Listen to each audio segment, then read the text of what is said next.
abange Muhammad mubaka amuwanya Allah subhanahu wa ta'ala bw'amala okumuwaana Allah n'atugamba nti wa innaka la ala khuluqin azim embeera zo Muhammadi munnange empisawo za kika kya waggulu nnyo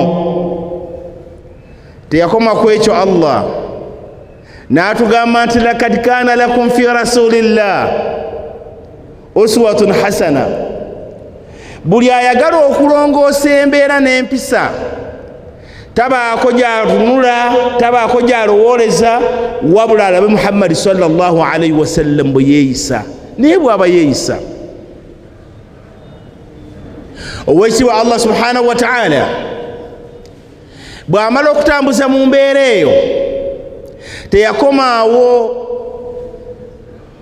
anzala al-kutub yassa ebiwandiiko nga ne mu biwandiiko bye yassa abange yatusiza Qur'ani y'ekitiibwa nga bw'atugamba nti alif lam mim dhalika alkitabu la raiba fi ekitabo kino Qur'ani Allah kiyassa la raiba fi tekiriimu kubuusabuusa kwonna naye omulimu gwakyo mulimu ki hudan lilmuttaqin abange kyajja kuluŋŋama buli ayina ttaqwa kyova olaba omundi ogwayita twasomesa ku kigambo ekiyitibwa ttaqwa naye mu kutereeza embeera zaffe yensonga lwaki Allah subhanahu wa ta'ala akutte Qur'ani ey'ekitiibwa n'agitussiza kuluŋŋamya na kutereeza mbeera zaffe kubanga yamanya nti abaka bagenda bw'amanya nti abaka agenda batwala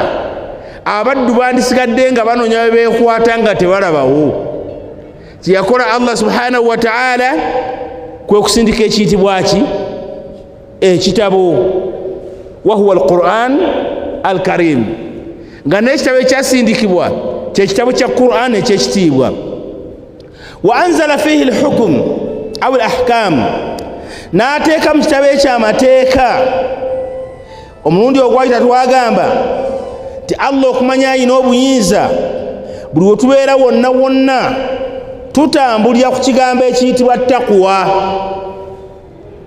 abanga abakkiriza muti Allah abakkiriza muti Allah abakkiriza muti Allah bw'amala okukakasa ekintu ekyo omuntu yandibadde yeebuuza nti lwaki Allah buli kiseera akoowoola abakkiriza n'abagamba nti muti Allah okutya Allah kyeki nkiddamu nga nkiggumiza era nga nkinyweza tiye muntu okuyimirira mu kifo Allah wayagala ayimiremu Allah agenda omutunulya bw'ati nga wayagala ayimirire ayimiriddewo ekiyitibwa okutya Allah kyeki ye muntu obutabeera mu kifo Allah watamwagala kukola ki kubeera buli wobanga obadde mu kifo nga Allah takwagalamu ayagala okutunza amaaso g'abiri bw'ati Allah nga takulabawo ekitegeeza taqwa ogirina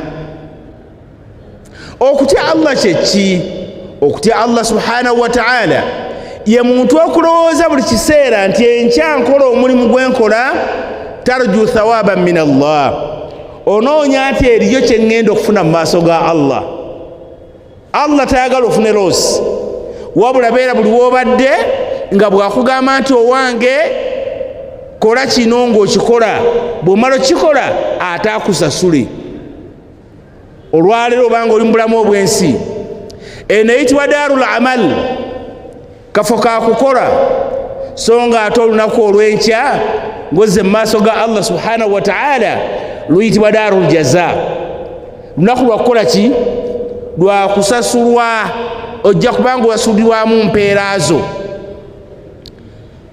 mu kujjukizaako akatono ku kigambo ekiribwa ttaqwa nga tukyagera nakyo mu maaso tugamba nti ttaqwa omuntu atya Allah alowooza waqtul iqaab nti eriyo okukangavvulwa nti buli lwokola ekikyamu kyonna Allah ajja kukukangavvula bw'aba agenda kukukangavvula beera w'obadde ng'okirowoozaako naye enkola byenkola nkoze ntya enkya mu maaso ga Allah oba ono buvunaanyizibwa obuli wakati wange naawe okirowoozeeko. Twagamba nti ku duniya kuno ekisookera ddala mu kutya Allah mulimu thamarat, ebibala. Bw'otya Allah n'otya ebibonerezo bye n'olowooza ku mpeera ze n'oyimirira w'osaana okuyimirira n'otabeera w'otasaanidde kubeera Allah kukulabira, twagamba Allah akuwa bino wammanga. Ekisooka alkhuruju min kulli dhiq, Allah subhanahu wa ta'ala akujja mu buli bunyigirivu bwa nsonga yonna. Oyinza okuba w'obadde ensi nekwata n'olowooza ntaasiddwa ntya, naye ng'agenda okukutaasa ye Allah tabaraka wa ta'ala kubanga omutya. Ensonga ey'okubiri Allah yakuwa gye twalaba arrizqu min haythu la tahtasib, kwe kuba nti Allah akugabirira w'otalowoolezza kufunira. Allah n'abeera ng'akuwadde n'ogaa nazze kwali dina naye nga sirowooza nnako eŋŋenda okufuna, naye ofuluma bweru wali siramaga olidde ekyemisana mbadde sinnalya etaano gyo genda oli ekyemisana, naye ngozze onoonya w'ogenda kunoonya mutwalo guganye. Naye Allah subhanahu wa ta'ala olumaze okusaala esswala Allah n'agukuwa n'akuwera mu kiseera ky'obadde tolowooza. Allah subhanahu wa ta'ala kyava atufuniriza n'atugamba mu Qur'ani y'ekitiibwa, waman yattaqi llaha yaj'al lahu makhraja wa yarzuquhu min haythu la yahtasib. Surat Talaq nabagamba aya yakubiri yakusatu, Allah yatugamba nti omuntu yenna atya Allah subhanahu wa ta'ala bw'atyo Allah subhanahu wa ta'ala amwanguyiriza obufulumiro, bugiyita way out. Allah n'akuyisa awantu w'obadde tosuubira kuyita, buli ava akulinako olutalo, buli avaayo akulwanyisa Allah n'agaa nemunamulwanyisa, kaamaadi ono muntu wange, diriisa ono muntu wange, nze kanwanire sayidi kale namwe mubeere sayidi, okukakkana nga badduse era nga balemeddwa.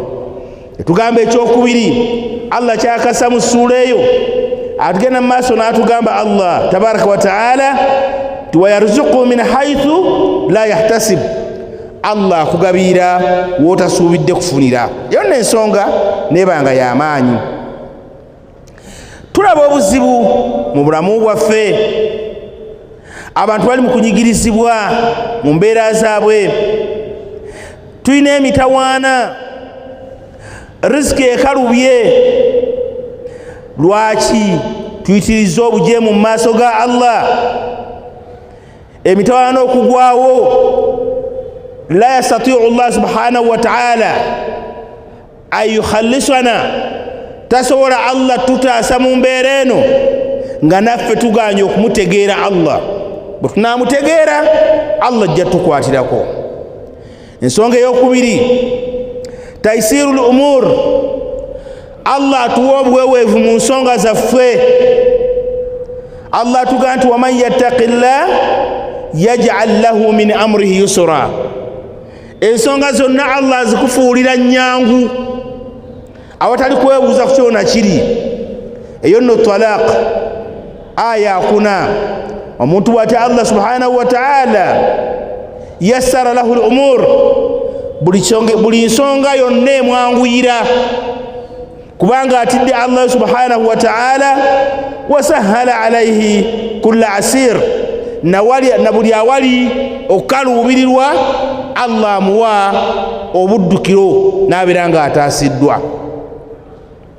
Twagamba ensonga eyokusatu tudda mu buzzi ku nsonga eno, alhidaya, Allah akuluŋŋamiza lil ilmu, okumanya kyogenda okukola nga tokimanyi Allah n'akikuwa n'okimanya. Noga kale mbadde ngenda kukola ABCD, Allah n'agamba nti kola kino na kino. Allah n'akuwa ekiyitibwa okumanya ku nsonga gy'ogenda okukola. n'akulungamu ekyo ekisinga okuba ekirungi.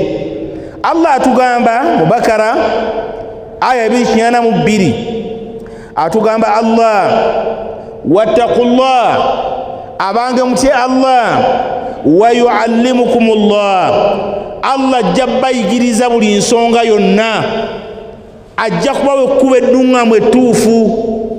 N'olwekyo omuntu omulungi ate Allah subhanahu wa ta'ala gwoga nsaakirowoozezaako naye namaze okusaara kansanga ebbiri nazira eri omutonzi wange Allah subhanahu wa ta'ala ke nazze eri Allah yampadde ekkubo eryokkola ate mwana wattu ne limpisa mu bulungi. Bw'atyo Allah bw'akola ebintu bye.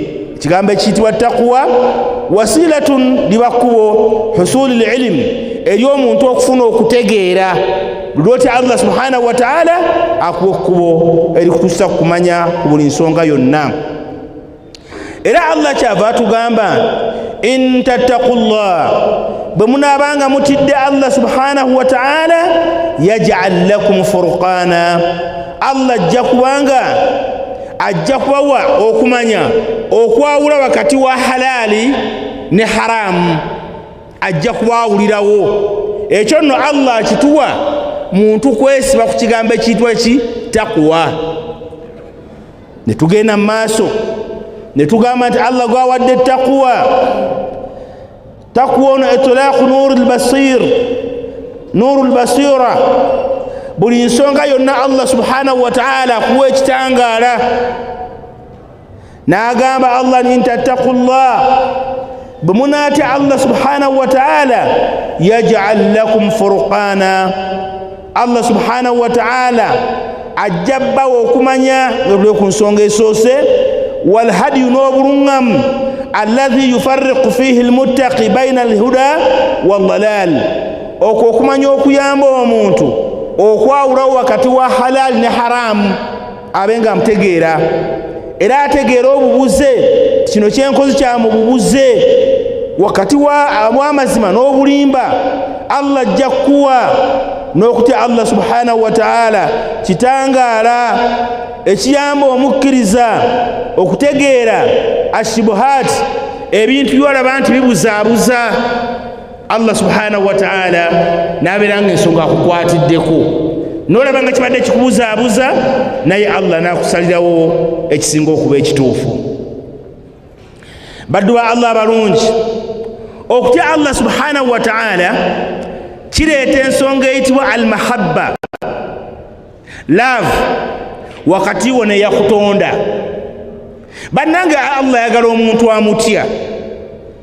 Bwe twogera ku kigambo ekiyitibwa okutya Allah oddayo mangu ne weebuuza nti twayise taqwa kyeki ofuna bulungi yenze nnyimiridde ntya ng'omanya nti ekiyitibwa taqwa ye muntu okuyimirira Allah wakwetaaga oyimirire n'okusenguka ekifo kyonna Allah watakwetaaga n'okumanya nti byenkola ngenda kusasulwamu imma aljanna aw innar ngenda kuweebwa ejjana oba ngenda kufuna ki muliro.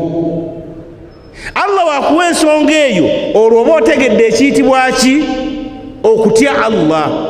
Tetwagala obeere ubeezaawo basome aya nti ya ayuha alladhina amanu ttaqullah abanga abakkiriza mutya Allah haqqa tuqatihi obutuufu bw'okumutya wala tamutunna illa wa antum muslimun temutuusibwako okufa okujja nga nammwe muli baki basiraamu.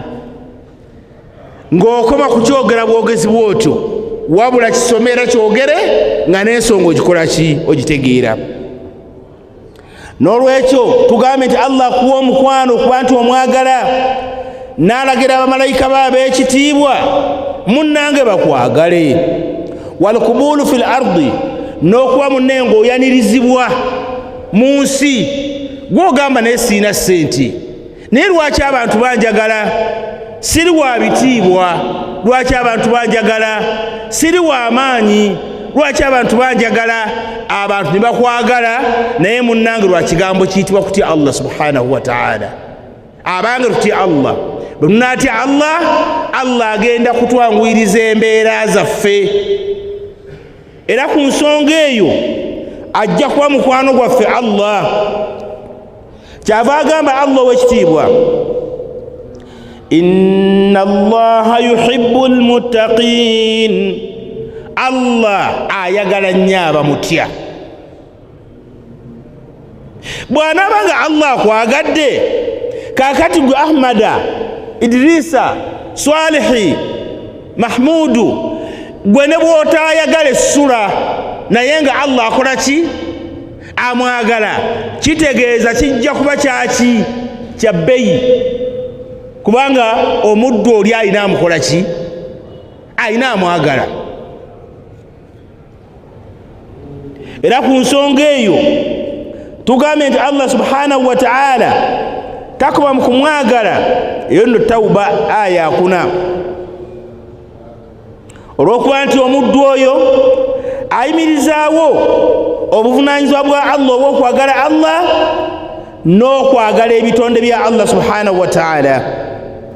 Allah mu Qur'ani atugamba, innal ladhina amanu wa amilu ssalihat, abo bonna abakkiriza Allah ne bakola emirimu emirungi, sayaj'alu lahumur rahmanu wudda, Allah ajja bateekako omukwano. Gwe koonokkiriza Allah ne weewala shiriki, ne weewala obwenzi oteya kutonda Allah, ne weewala okulyazaamaanya abantu, ne weewala obubbi, ne weewala byonna Allah byaggaanye n'olwana nnyo. Allah kyagenda okukola ekisooka okkiriza Allah, ekyokuli okoze bye yeetaaga okukola ebituufu, agamba sayaj'al lahumur rahmanu wudda. Allah subhanahu wa ta'ala ajja kuteekawo omukwano wakati w'ekitonde gwe n'ebitonde byonna ebisigaddewo.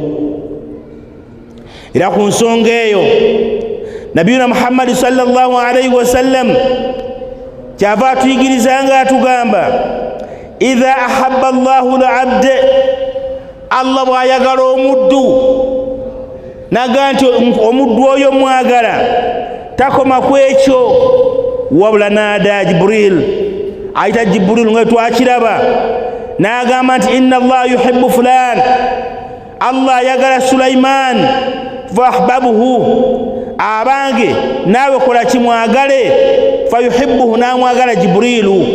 Takoma ku ekyo, n'addamu n'akoolera Jibril n'amulagira nti Allah ayagala omuddu gundi, lagira abantu abali mu ggulu, bamalayika abali mu ggulu babenga baagala omuddu oyo.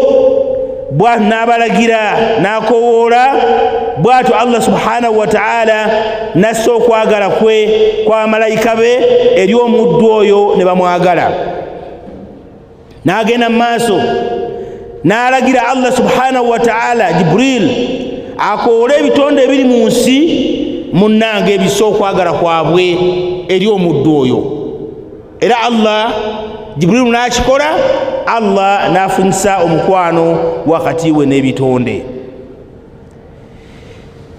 Omuntu lw'atya Allah subhanahu wa ta'ala, ensonga ey'omukaaga amussiza ekiyitibwa nasuru, okutaasa kwe Allah, wa ta'yiduhu, Allah amudduukirira amunyweza, wa tashdiduhu, amubudaabuda n'amutaasa, wa hiya ma'iyatullah, ekitegeeza buli w'oba oli neyakutonda Allah. Haji twabeeranga okikangakanga, gw'omanyanga nti Allah gwe nkulembeza nywera, Allah entalo zonna azirwana. Ofuna bulungi? Tewali lwatakola ki? Lwatalwana. Teruliiyo. Abanda beera abampuliriza, ensonga zaffe zonna tuzikulembezeemu eri Allah subhanahu wa ta'ala. Bw'onookulembeza eri Allah okwagala kwe gyali, Allah subhanahu wa ta'ala ajja kukutaasa mu bizibu byonna ebinaabikwolekedde.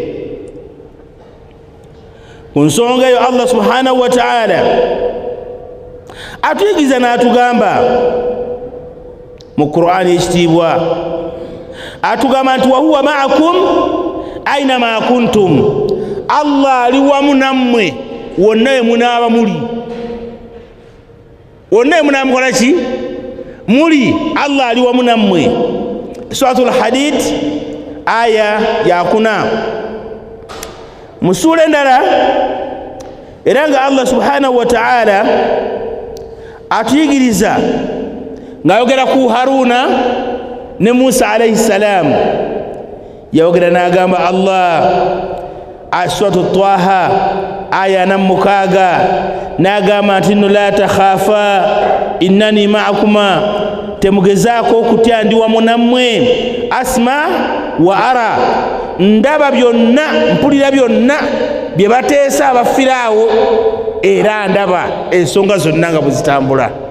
Firawuna gundi Musa n'agenda ne muganda we Haruna nga bagumu. Lwaki? Kubanga balina eyabatonda Allah.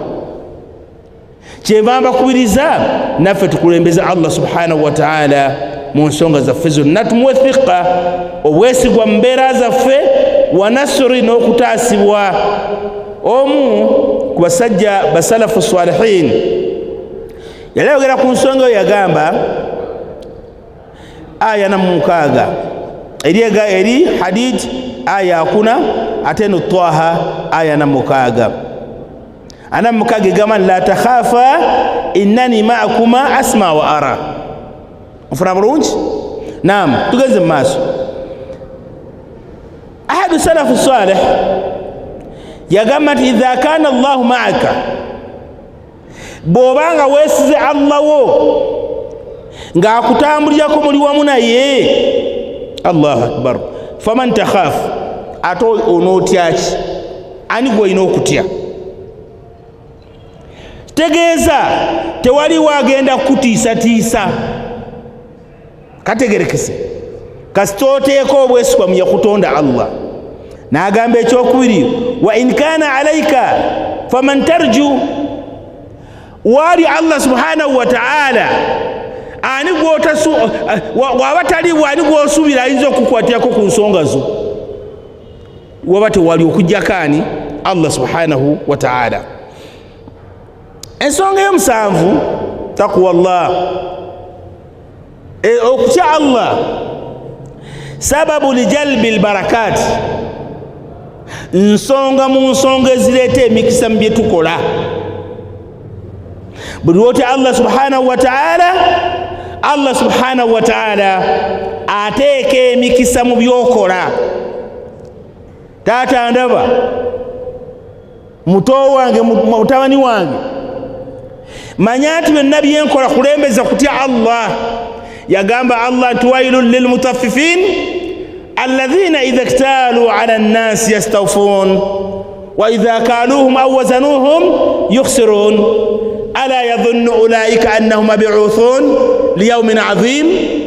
Nga weebuuza ekibuuzo nti ebigambo ebyo abyogera yaani? Ya Allah. Bwe nteeka mu nkola ne mmanya obuzito bw'okusuubula, ani agenda okuntaasa? Ye Allah. Ekyo kyennyini ky'oba okoze, Allah kwagenda okusinziira abenga akuteekera emikisa mu byokola ki? Mu byonna byokola. Kyetugambye Allah atugamba walau anna ahla alqura amanu, senga abantu balirina, senga abantu bakiseka, senga abantu b'ennabugabo bategedde yabatonda ne bamukkiriza, kyabagambye okukola ne bakikola, kyabaganye ne bakola ki? Ne bakireka. Allahu akbar.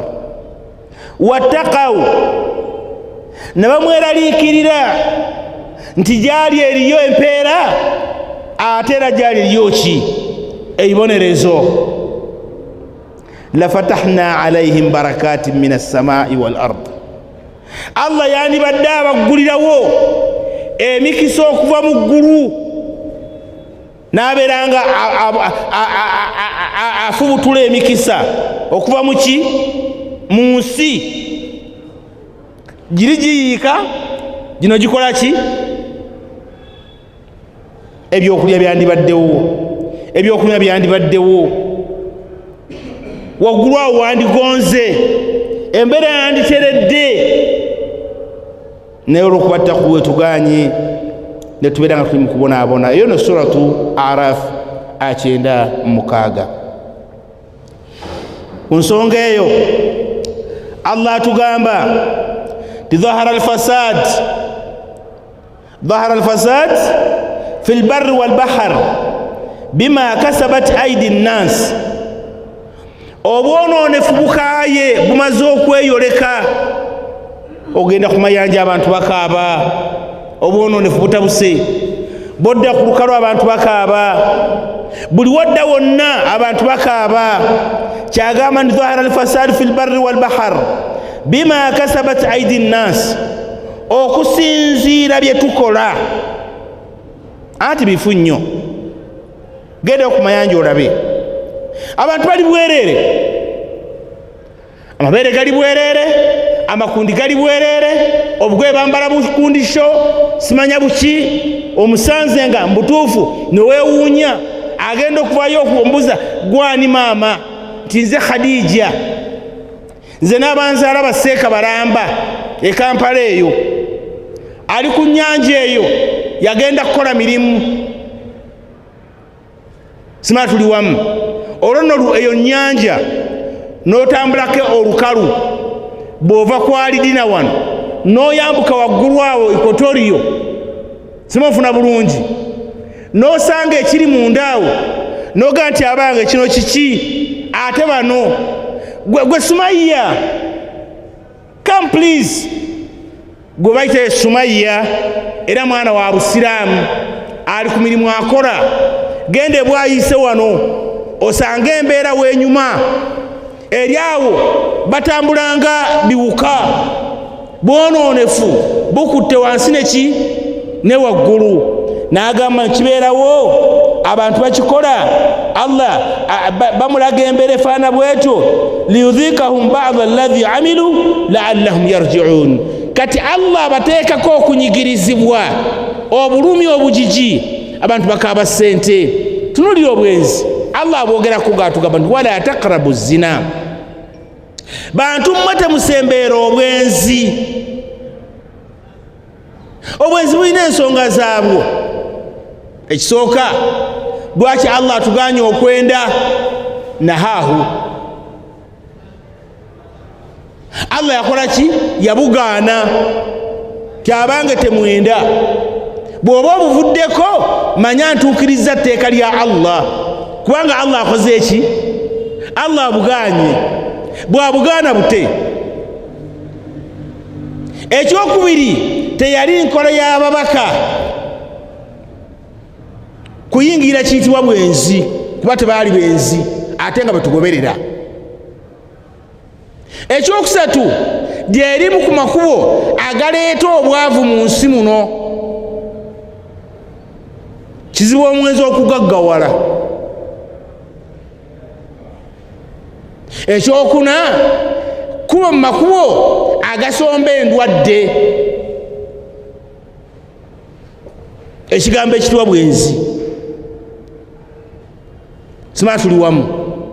Kati Allah ogenda tugaana ekintu nga mulimu ebizibu bingi, ekitiibwa ky'omuntu kifa.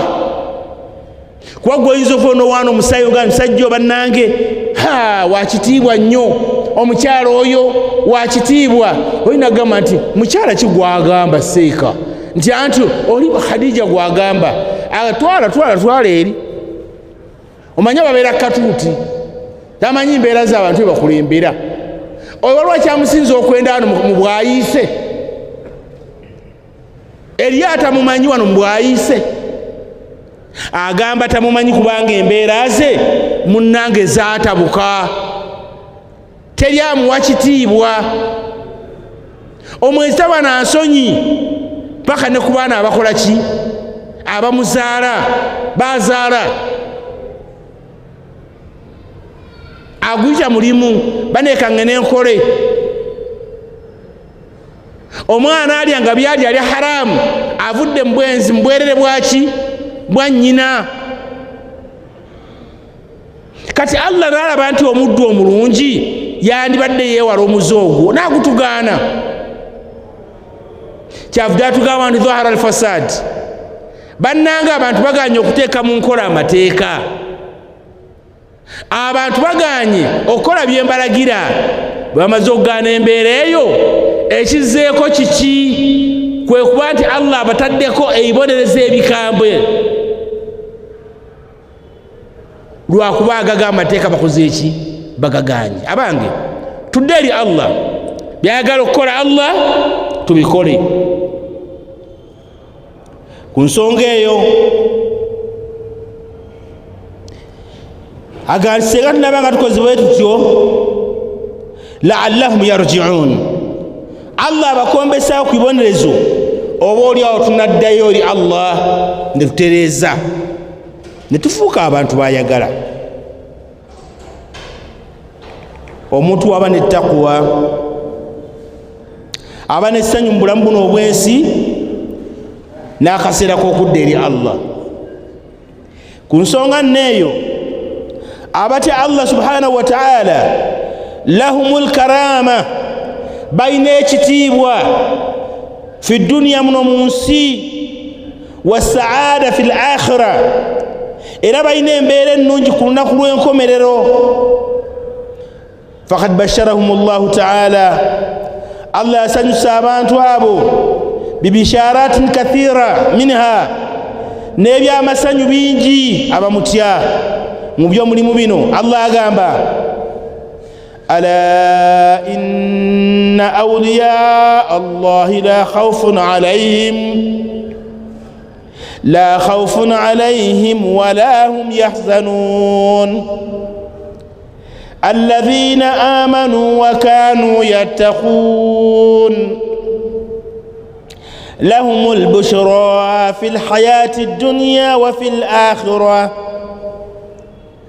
سورة يونس آية نكاغا مبيري نكاغا مسات يونس نكاغا مبيري نكاغا مسات ويتبع الله سبحانه وتعالى أن ينيولا تغامبا الله أكبر ألا إن أولياء الله mikwano gya Allah la khawfun alayhim tebayina kutya kwonna mu bulamu bwabwe obwensi wala hum yahzanun era tebagenda kufuna kunakuwalizibwa kwonna yaumul qiyama alladhina amanu wa kanu yattaqun abo abakkiriza Allah subhanahu wa ta'ala ne babeera nga bamweraliikirira ebibonerezo bye era ne babeera nga balina essuubi ery'amaanyi ku mpeera ze ne bayimirira we basaana okuyimirira era ne bava we basaanye obutakola ki obutabeera ne babeera nga bavaawo agenda mu maaso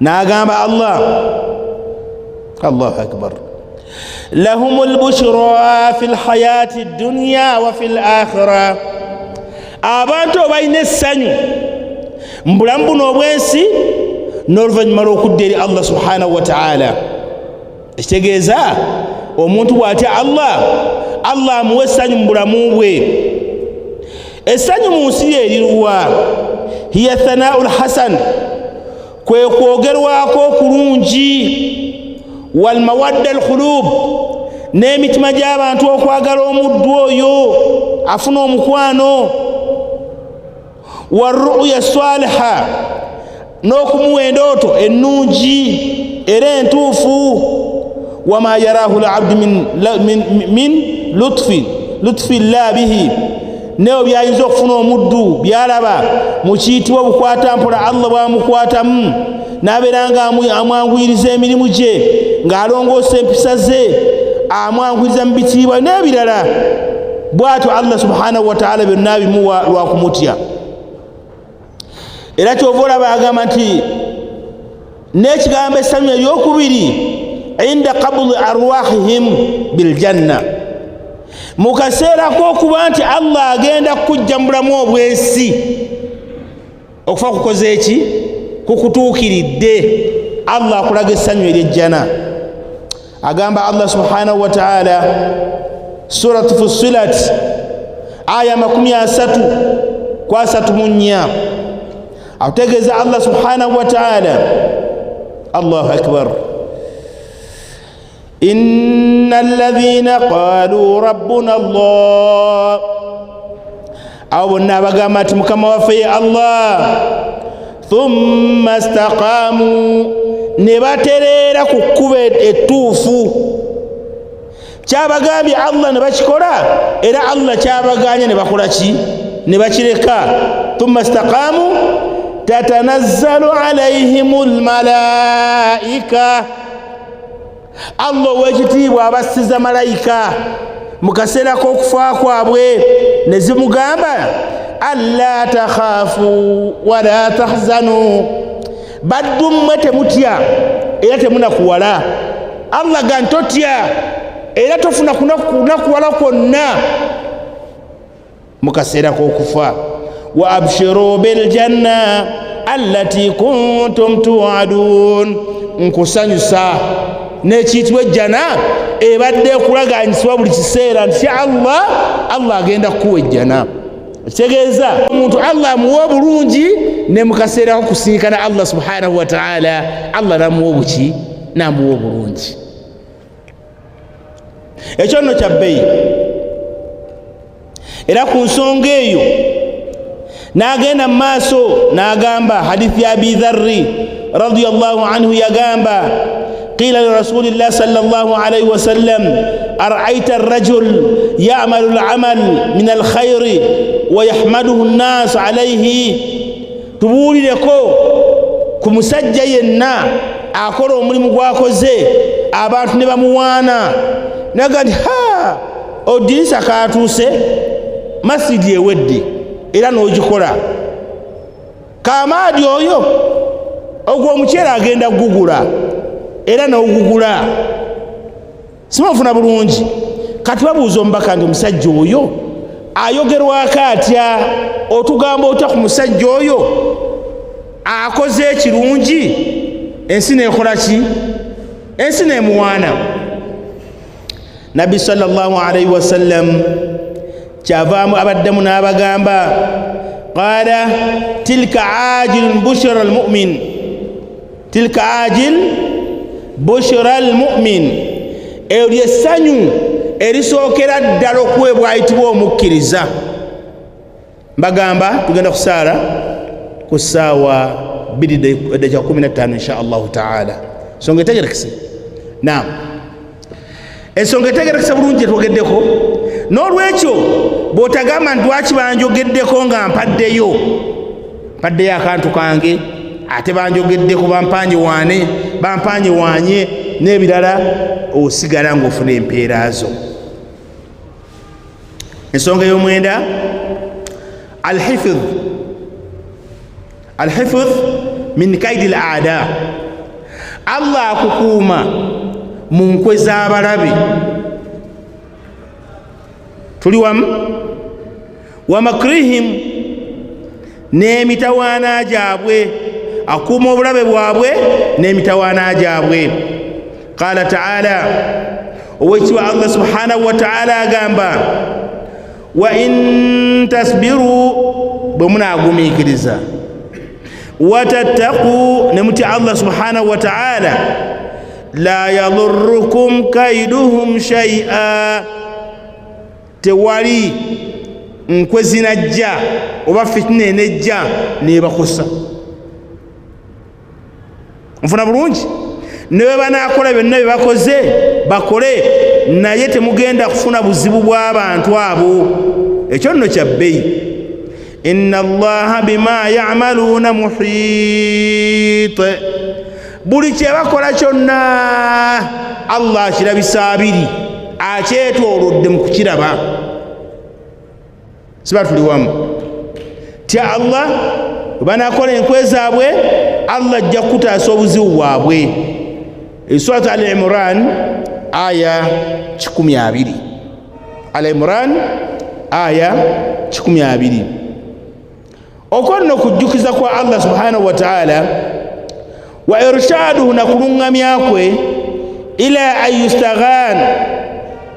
yusta'an ala kaidi al-aduwi, nti Allah yenanyini kuyamba kunkweza abalabe bitaqwa wa sabr, ku muntu yenna agezaako okuba nti ate Allah era nakolaki nagumiikiriza. bw'otya Allah n'ogumiikiriza, Allah ajja kukutaasa. ensonga eddako bye tufuna mu nsi mu kutya Allah, hifudhu dhurriya. Allah atukuumira abaana baffe, ezzadde lyaffe, family zaffe.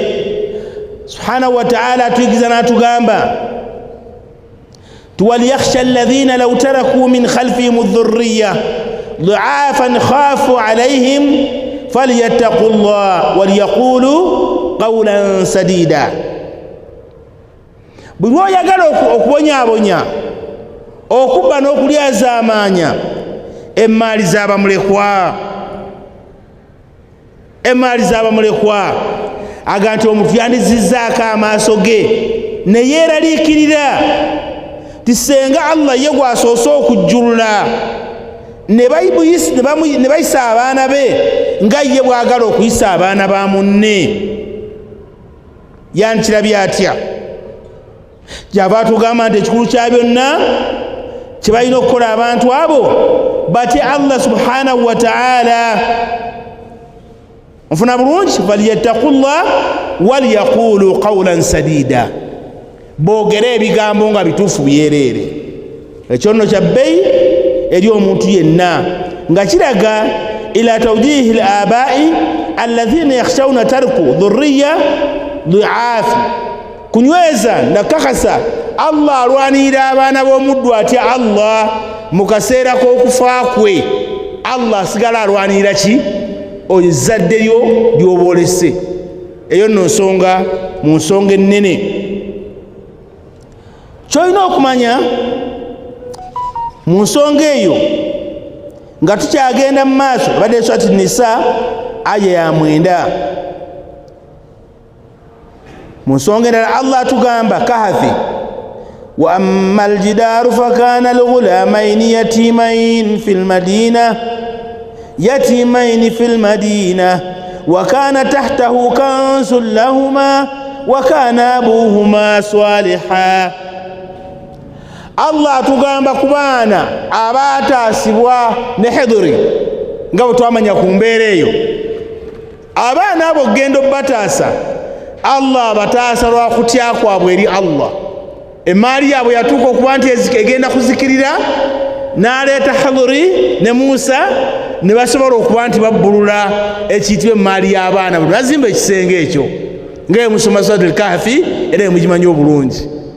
kiba kitegeeza nti Allah ataasa abantu be n'ataasa abaana be, ne waabanga taliiwo Allah abateekako obukuumi bwe. bwe lwogezaawo okukola ki? okutya Allah subhanahu wa ta'ala. ensonga endala eyitibwa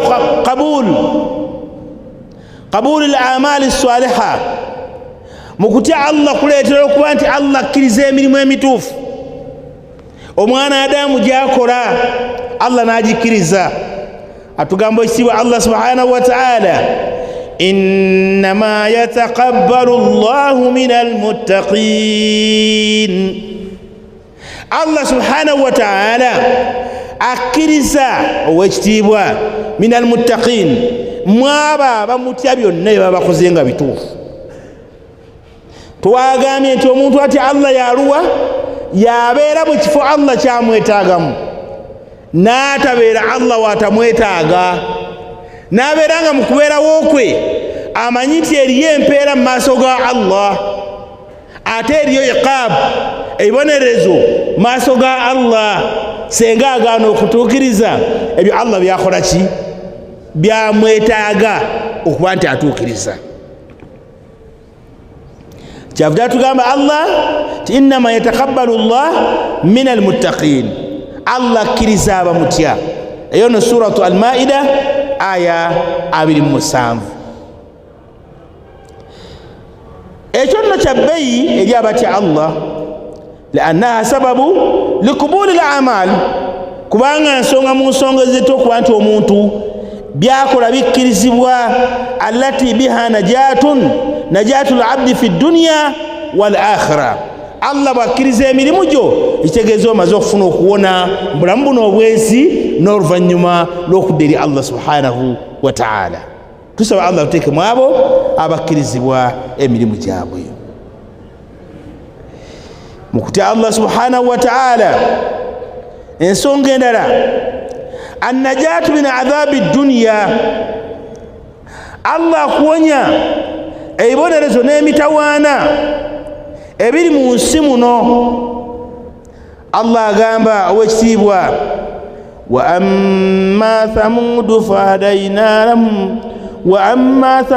fahadaynahum fastahabbu al-ama ala al-huda فأخذتهم صاعقة العذاب الهون بما كانوا يكسبون ونجينا الذين آمنوا وكانوا يتقون. أغامات ثمود ono Allah yamulaga ekyokola mu n'abantu be bone basalawo okutwala eddunia nga kyekyebbeyi mu mbeera zaabwe ne baleka ekiyitibwa akhira. Bwatyo Allah subhanahu wa ta'ala n'abavunaana n'abakwata mu nkwata yali enkambwe ennyo ebakkakkanya bima kaanu yakisibuun okusinziira ku mbeera yeewo bye baliko mu nsi muno nga bakola. N'agamba nti wanajjaina alladhina amanu, Allah yawonya abakkiriza wa kaanu yattaquun. Nsonga ki? Baali batya batonda Allah subhanahu wa ta'ala. Buvunaanyizibwa bwaffe okubanga tweraliikirira era nga tutya owekitiibwa Allah subhanahu wa ta'ala yatonda. Ku nsonga y'emu eyo nno suratu Fussilat aya 17 ku 18 Allah awonya abakkiriza wamu ne nabbi waabwe Salih alayhi salam biimanihim wa taqwahum, ng'ensonga ekulembera kukkiriza kwe bamukkiriza Allah n'okutya kwe bamutyamu Allah subhanahu wa ta'ala. Kyeyava awonya nabbi Salih wamu n'abaki n'abakkiriza be yali nabo. Ensonga eddako gy'olina okumanya yuhsharu almuttaquun yawma alqiyama, bagenda kuzuukizibwa abatya Allah subhanahu wa ta'ala ku lunaku lw'enkomerero mukarrimiina mu'azzimin, nga babitiibwa mu maaso ga Allah. Allah agamba mu Qur'ani ekitiibwa suratu Maryam aya 85 Allah ayigiriza atugamba olunaku yawma nahshuru almuttaqiina ila arrahmani wafda. Allah agenda kuzuukiza abakkiriza Allah subhanahu wa ta'ala okugenda mu maaso ge munnaye nga bagendera bebagadde bajjira ku nsolo bali mu ssanyu na kweyagala. Ekyo Allah subhanahu wa ta'ala ajja kibawa. Ibn Kathir beravunula ku nsonga eyo yagamba yahshuruhumullah yawma alqiyama, Allah agenda bakuŋŋaanya wafdan ilayhi nga balina ensolo kwe bagadde kubajjira. Walwafdu humul qadimun rukbana, bebagenda okujja nga bebagadde ku nsolo zaabwe byebitiibwa Allah subhanahu wa ta'ala byagenda okuleeteramu abantu abo. Wa minhu lufut wa rukubuhum ala najayuba min nur min marakibi dar al-akhirah wa hum qadimuna ala khair mawfud ilayhi ila dari karamati wa ridwanihi.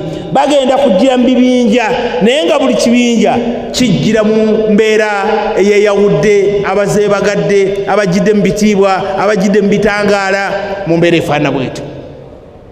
N'olwekyo buvunaanyizibwa bwaffe okutya Allah. Nga tukomekkereza okutya Allah subhanahu wa ta'ala la tankatu khullatuhum laavu yaabwe omukwano gwabwe tegugenda kuggwaawo ku duniya. baba ba mukwano n'okudda maaso ga Allah era basigala nga ba mukwano. wa suhbatuhum abada, n'okuba obumu bwabwe akaseera konna. Allah Ta'ala agamba mu suratu Zukhruf aya 67, Allah agamba al-akhillau yawma idhin ba'duhum li ba'din adu illa al-muttaqin. Agamba Allah ndi al-akhilla, ab'omukwano ku Allah waabwe ku lunaku olwo nga lutuuse, ba'duhum li ba'din adu, abantu abaali nga ab'emikwano naye nga baaliwo just kwagaana bwagalanyi bwe kutyo, bizinesi na birala, bagenda kusinkana yaumul qiyama maaso ga Allah subhanahu wa ta'ala, munnange nga bali mu bizibu. Kyagamba Allahu akbar, Allahu akbar. Agamba al-akhillau yawma idhin, abaali ab'emikwano ku nsi kuno, ba'duhum li ba'din, abamu ku bannaabwe, aduwwun, bagenda kuba balabe na balabe, illa al-muttaqun, illa al-muttaqin, okujjako abaali ku nsi nga batyani Allah subhanahu wa ta'ala, illa al-muttaqin. Kyategeeza Allah kyeki nti abaatyanga Allah bagenda kusigaza omukwano gwabwe, naye abaakolanga ebintu nga tebiriimu kutya Allah subhanahu wa ta'ala bagenda kubeera mu nnaku na bizibu. Oba tuli wamu?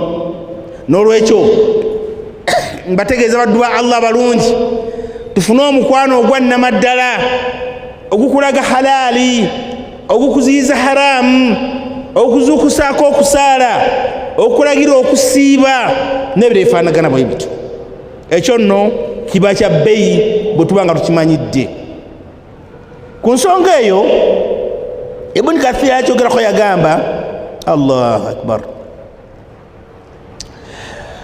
yahshuruhum Allah yawma al-qiyama, Allah agenda kubazuukiza, wafdan ilaihi, Allah agenda kubazuukiza abantu abo. Naam, agamba fa fi yawmi al-qiyama, ku lunaku lw'enkomerero, tanqatu kulla khulla, buli ba mukwano omukwano ogenda kukola ki? Kutukawo, nga Allah wagamba nti yawma yafirru al-mar'u min akhihi wa ummihi wa abihi wa sahibatihi wa banihi likulli mur'in minhum yawma idhin sha'nu yughnihi. Abantu bagenda kudduka bannaabwe ng'embeera ekoze eki? Ng'embeera etabuse. Omwana agambe taata wansomesa busiraamu, maama adduka ku taata, nze nali wandekanga wakati wanjigiriza ddiini yange. Taata adduka ku mukyala we, yali alina okutuukiriza hukuuki ez'enjawulo teyazituukiriza. Abantu bagenda kubeera bubi, baaba bagenda kuba bubi. Naye Allah kyava agamba wekitiibwa, Allahu akbar, fa innaha al-khulla al-baqiya al-marduda al-quwwa, omukwano ogenda okusigalawo ogw'amaanyi, hiya quwwatu taqwa al-muttaqin, gwe mukwano gw'abantu abaali ku nsi nga batyani Allah subhanahu wa ta'ala. Abatya Allah subhanahu wa ta'ala bafuna emirembe. Allah agamba mu suratu Al-Baqara aya 212, Allah agamba zuyina lilladhina kafaru alhayatu dunya, abawakanya Allah subhanahu wa ta'ala, Allah yabawundira ensi eno ne yaumul qiyama omukkiriza agenda kufuuka wa bbeeyi.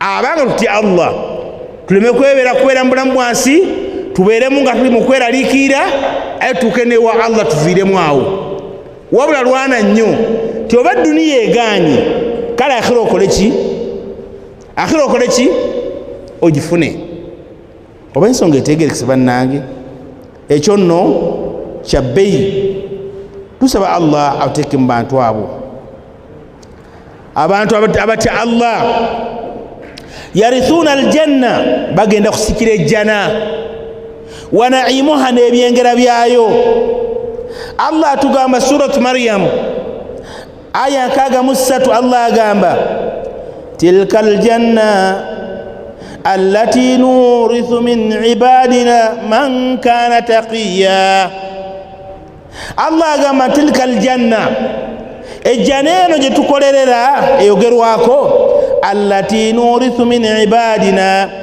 egenda kusikirwa baddu baffe abaddu abo man kana taqiya buli alibeera muno mu nsi ng'ate yamutonda Allah abange be bannannyini jjana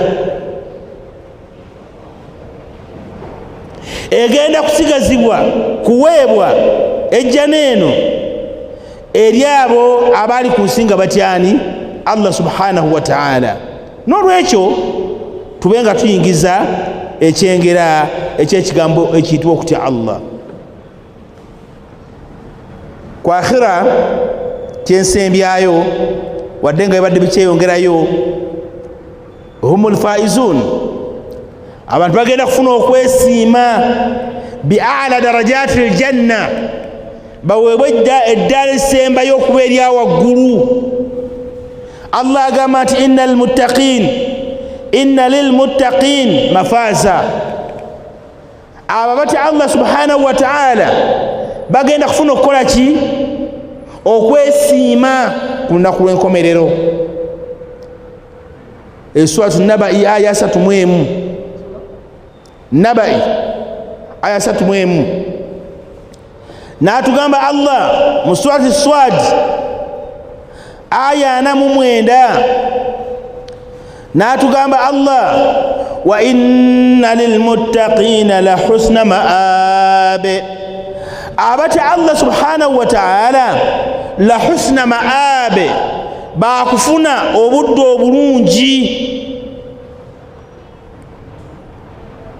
bagenda kwesiima n'atugamba Allah suratul qamar aya 54 Allah n'agamba subhanahu wa ta'ala innal muttaqina fi jannati wa nahar fi maq'adi sidq inda malikin muqtadir abati Allah subhanahu wa ta'ala bagenda kubeera mu jjana ejjana erimu emigga ku byaliiro ebirungi awali mukama waabwe Allah subhanahu wa ta'ala agere ensonga zonna ng'ebyaliiro ebyo byamazima la lahum fihi tawulyamu maloboozi nti eriyo abali mu lwali abaleekaana wala ta'thim teri boogera bikyamu wa huwa aljanna nga nayo yejjana inda maliki almuqtadir ay yuqdir ala ma yasha kyonna kyayagala omuddu kyokulya oba okunywa Allah ng'akimuwa kyonna kyabamugeredde kyonna agenda kukisanga eri Allah subhanahu wa ta'ala tusaba Allah subhanahu wa ta'ala abe ng'atuwa obulungi bw'ejjana n'ebifo ebirungi nga wabyogeddeko ebifo eby'ebitiibwa ebyaliiro ebirungi n'embeera yonna efaana bwetyo n'olwekyo mbategeeza nga mbagamba nti nno twalabye ejjana omuntu ku duniya byafuna so ekiri ne tulaba mu paati esembyeyo ku akhira omuntu byagenda okukola ki okufuna munzikirize mbagambe bwe nti eno ya akhira ekisooka Allah tusangulako ebyonoono byaffe kyekisooka ekyokubiri tugenda kuzuukizibwa batya Allah subhanahu wa ta'ala nga tuli babitiibwa maaso ga Allah subhanahu wa ta'ala. Ekyokusatu, omukwano gw'abatya Allah tugenda kukola ki? Kukutukawo. Teri atya Allah agenda kudduka munne. Ekyo nakyo kya bbeeyi.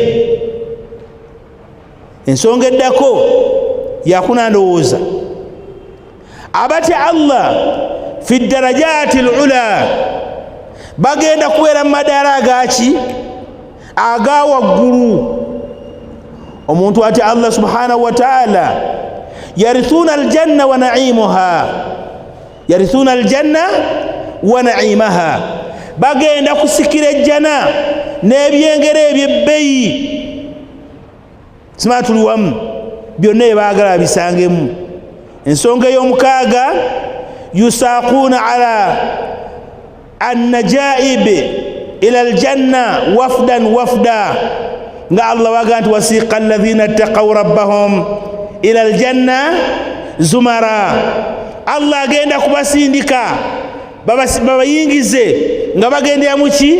Mu bibinja, naye nga bali mu ssanyu eritogerekeka.